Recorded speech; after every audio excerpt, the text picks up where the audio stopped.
all are having a wonderful evening. Tonight we are going to talk about food philosophy, meal planning, and finally the most important meal of the day.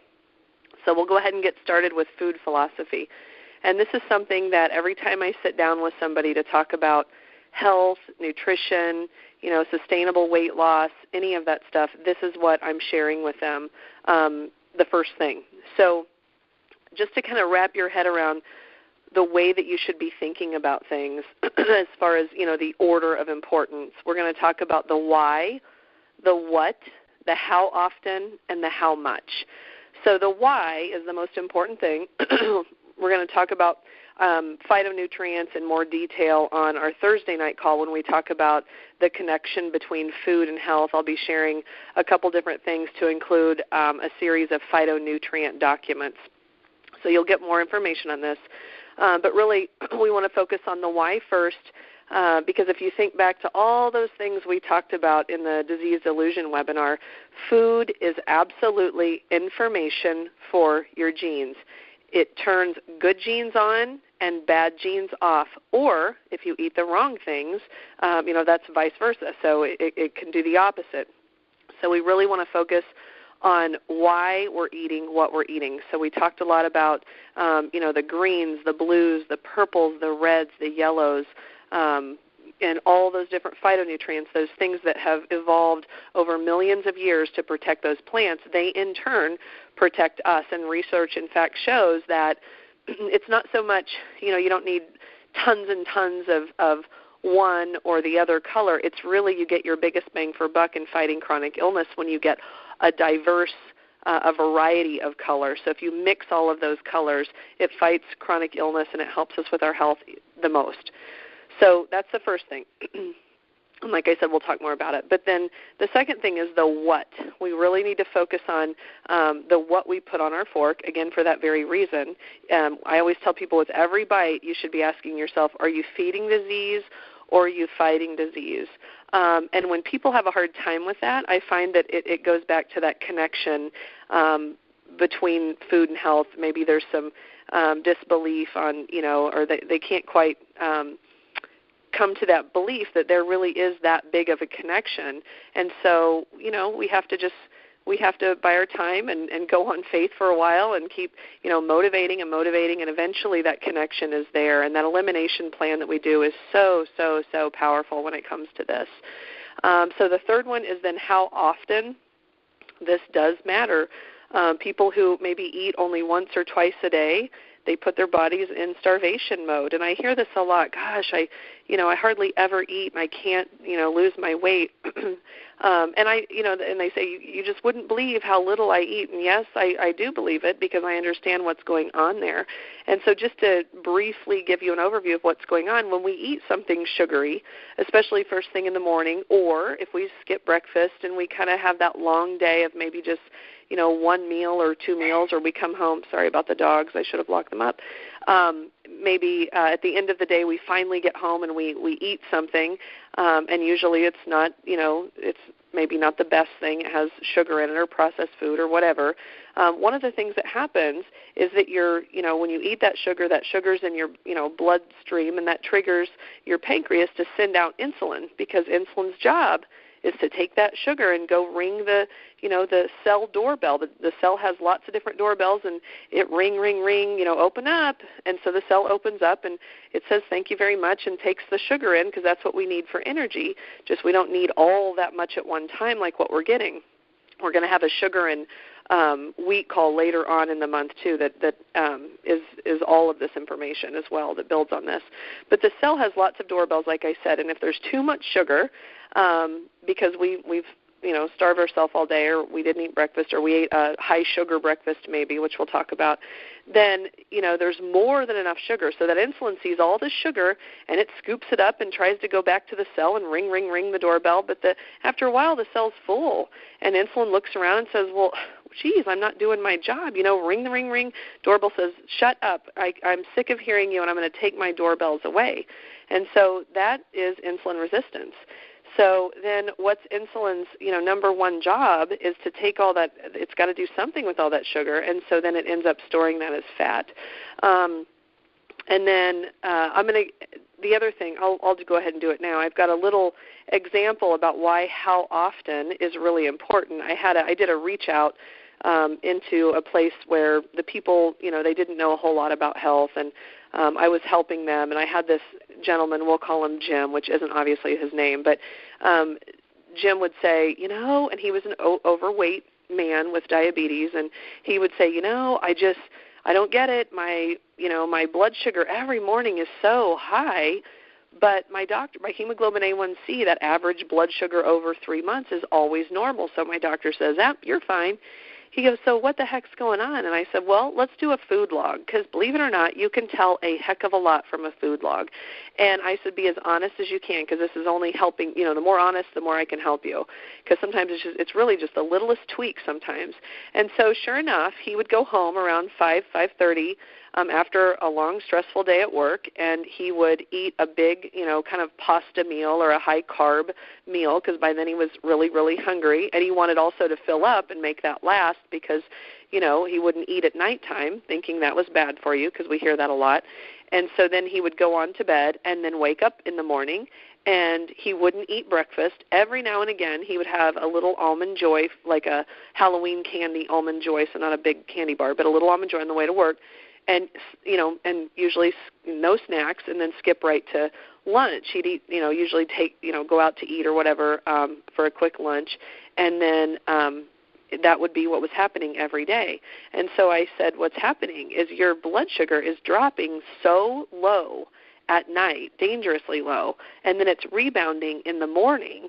And so that's what that hemoglobin A1C, it was averaging out to look okay, but honestly he was in real trouble. And so with just a few tweaks, we were able to fix that. So how often is it does matter. And then last but not least, how much. This is the one I focus on the least, because if you get all of the other ones right, then how much you eat isn't as important, right? So you can, honestly, when you're on a plan like we're doing, you have to eat more than you're used to eating. You can almost not get the amount of food in per day, and you have to eat more of it. So a lot of times when somebody's following this plan, if they say they're hungry by the evening, they're not getting enough food in during the day, and that takes us to what we're going to talk about in the meal planning, because honestly, that is really, really, really important, and it's a super simple step.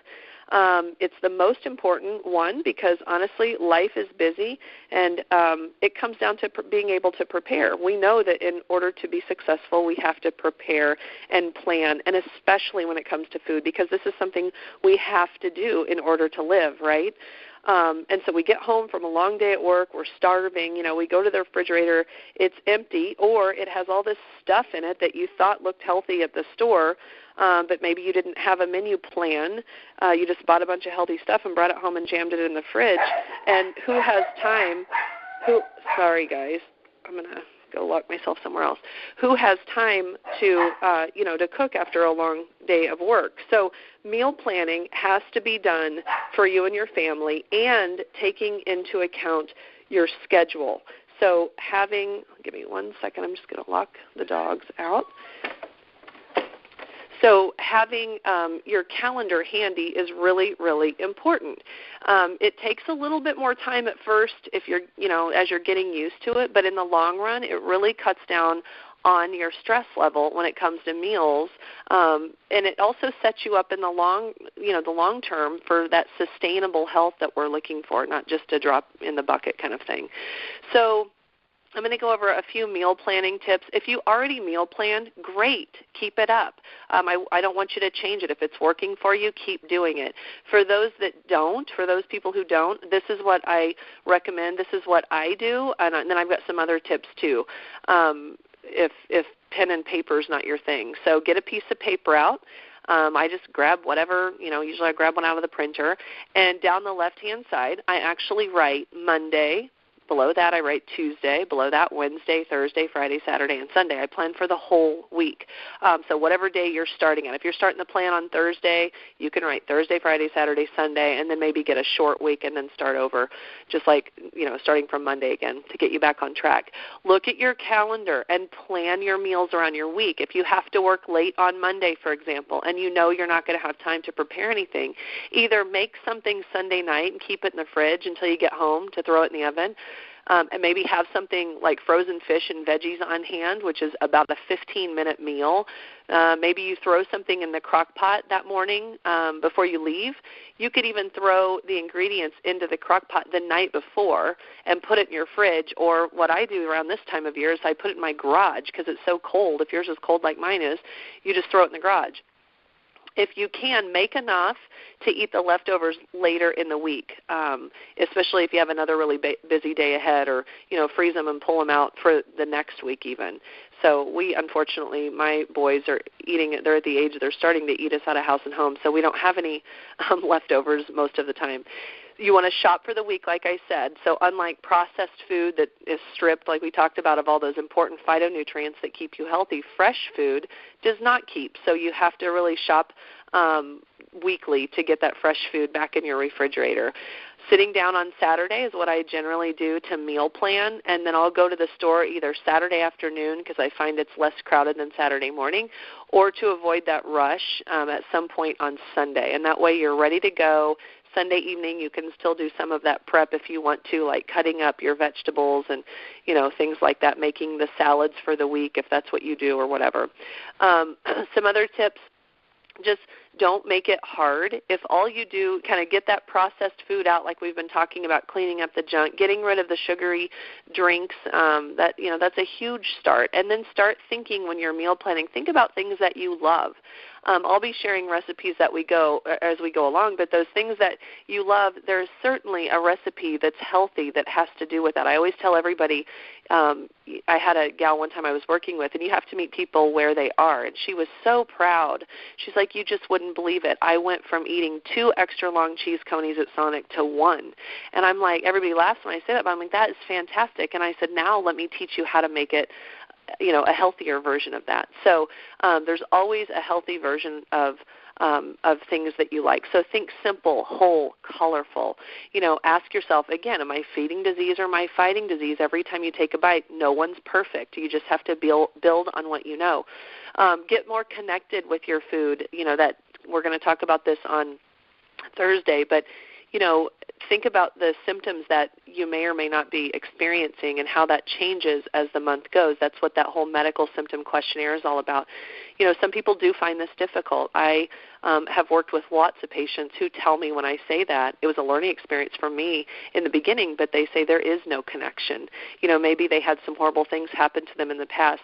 So many people have so many reasons to have, some psychological issues with food. And if this is you, I would consider, still trying, filling out the MSQ and starting to think about it, because there is a lot of times a knowledge deficit there because we've gone so many, decades without really understanding, and we've lost that connection. But also I wanted to mention a name, Mark David. He has some wonderful books. He's the founder of the Institute for the Psychology of Eating, and it's really all about transforming your relationship with food. He wrote a book that I really liked called The Slow Down Diet, and he did speak at one of our international IFM conferences, and so that's a great resource. But again, keep easy meals on hand, especially as you're learning. Some people, when I started out, I didn't have one recipe, so as you're starting out your collection, you'll find what you like. Some things will flop. Other things you'll make, and you'll think, ooh, if I would have just added a little bit more of that. Then write it down on your recipe, and that way next time I would have doubled, I needed a little bit more chicken in that or whatever. Let's see. Oh, and Google is one of my best friends when it comes to recipe. The other day I had a Korean dip that I was looking for, a sauce, if you will, and I couldn't find it gluten-free, so I just Googled, I can't even say it, I'm not even going to begin to pronounce it, but I Googled gluten-free, whatever that was, sauce, and it came up, and I'm like, wow, that was really simple. So, you can start just sometimes typing in whatever you like if you're a I don't know, cauliflower person, or, you think, well, I kind of like broccoli, but I'm just not sure what to do with it. You can Google healthy broccoli recipes, healthy chicken recipes, and start learning that way, and you'll find some really good ones. And I'm going to post as we go along on Facebook and so forth. So let's see. Make sure I'm covering everything here. Also, for those people who are more techie than I, there's meal plan apps. I'm, like I said, still a pen and paper kind of gal, but there are some apps out there. I think Cook Smarts, the Fresh 20, Zip List, Plan to Eat. Those all, I believe, import and organize your recipes even. They suggest healthy eating out options, which I'm going to post that as well. I think next week we go over that, or maybe Thursday. But grocery lists based on recipes that it'll spit out and things like that. Also, I always tell people I think you really do need to cook. I think it's important to for your kids to see you preparing something. I think it's important for yourself, really trying to make the shift, to help people get back in the kitchen and learn to love that instead of just saying, I hate that. Most of the time it's not that they hate it, they just haven't made that transition yet. Michael Pollan is a good one to read. He did a Super Soul Sunday with Oprah that if you have not seen that, please watch that. I love it because you can incorporate mindfulness into that. She asked him, what do you think about when you're chopping onions? And he said, just chopping onions.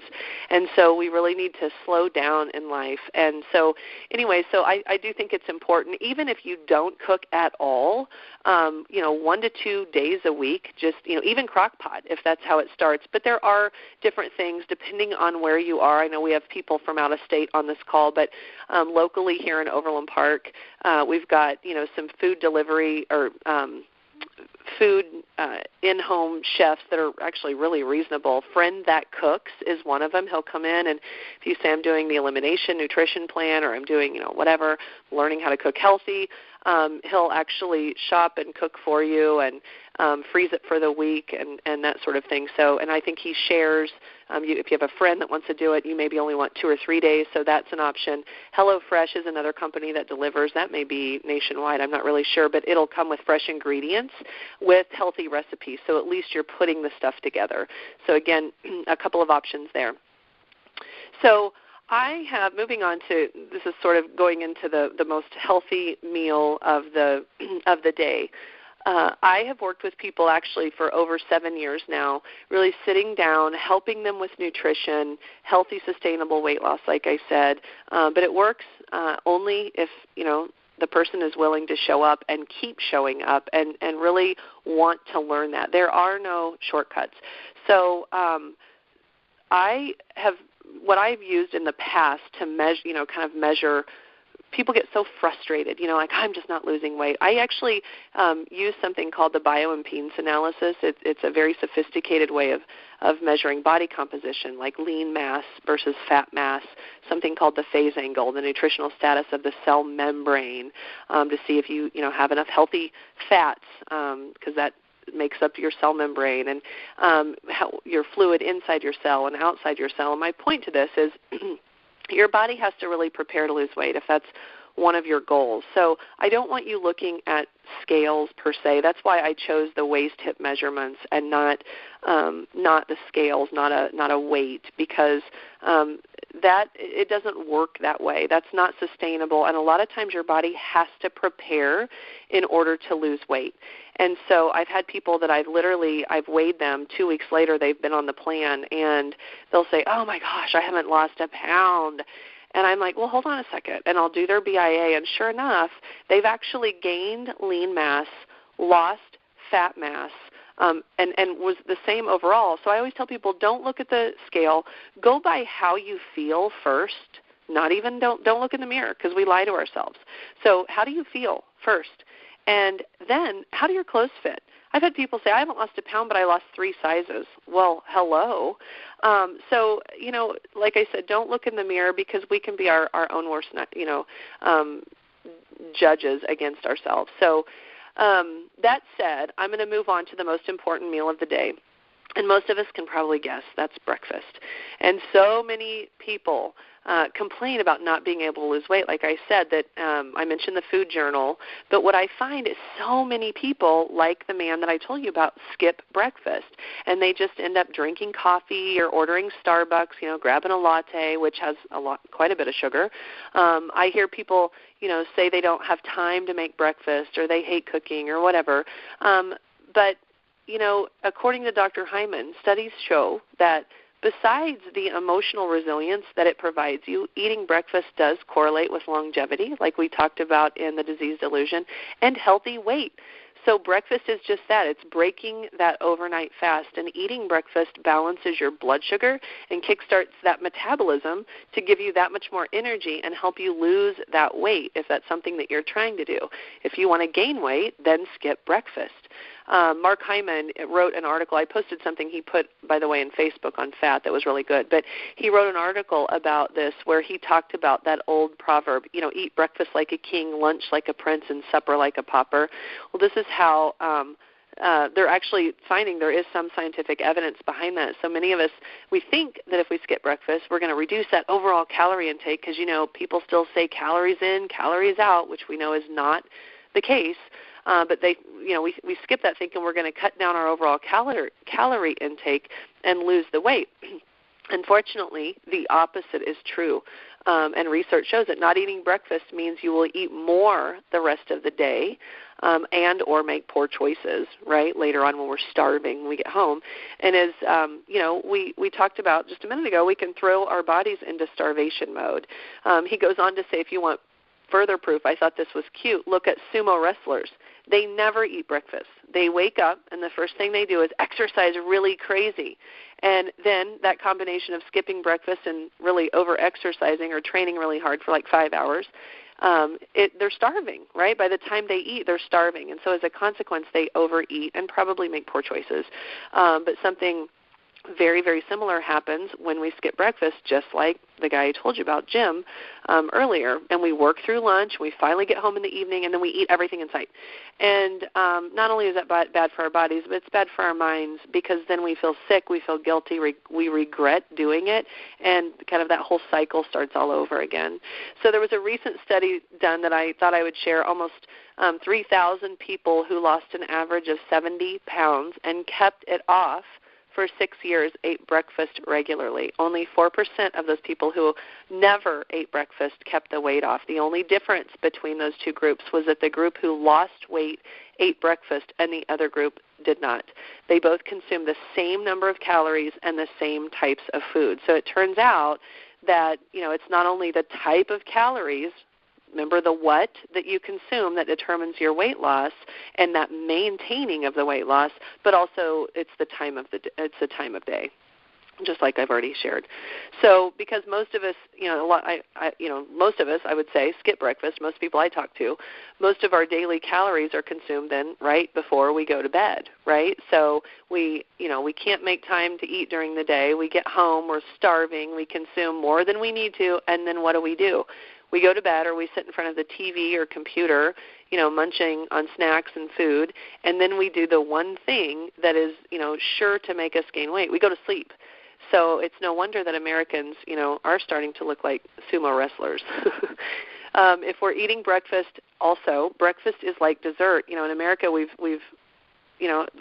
advertise healthy breakfast desserts, and it's all, healthy breakfast foods, and it really is truly all dessert. It's just empty calories from, these refined processed foods that are high in sugar. So we eat donuts and bagels and cereal and sweet rolls. And a lot of people I talk to, they think bagel, it's an everything bagel. It's supposed to be healthy, and it's not. There's a lot of sugar in that stuff. And when we are eating like this, again, it sets us up on that spiral of the blood sugar kind of roller coaster like I just told you about with the insulin, to eat more overall. So we wouldn't ever consider eating, I wouldn't think ice cream for breakfast, but a lot of these foods that we're eating actually are that high in sugar. So we need to eat breakfast, but we need to do it the right way. We need to stay away from the bagels, the cereal, the donuts, the pastries, and we need to eat more protein-rich breakfast. We need to eat healthy fats. All of that reduces, that evening snackiness because it improves our satiety. It carries. That's what fat does. It carries us. So starting off in the morning with that healthy protein, that healthy fat, and even a veggie. That's why those smoothies in the morning are so great, because you can throw everything but the kitchen sink in there. You can throw in some avocado to make it creamy. People go, oh, I don't like avocado. Well, you don't even taste it. So instead of throwing a banana in to make it creamy, throw a little avocado in, and then you're hiding it. Some chia seed for more fiber, omega-3, maybe a handful of spinach in our protein powder is amazing. And then, if you have time for some, as you're, transitioning, getting used to eating breakfast, maybe some eggs. Like I said, protein, it's been shown in research to decrease that hunger hormone. It's called ghrelin. It decreases that. So it will carry us and balance our blood sugar throughout the day. So other things like nut butters, I've already mentioned some of this. I know a lot of people are busy in the morning and, we struggle to make breakfast, but it really does only take a few minutes. A healthy omelet is a few minutes. I always tell people if you have time to put your makeup on, a breakfast is more important. So you can whip up some eggs or a smoothie or something like that. So let's see. Goes on. I just want to make sure I'm covering everything. I talked about our smoothies. I have a wonderful breakfast smoothie that I'm going to post after the call tonight on Facebook that you can just throw your protein powder into. So I'll post that. Our call on Thursday night is about the connection between food and health, so I will have some documents to send to you maybe before that call.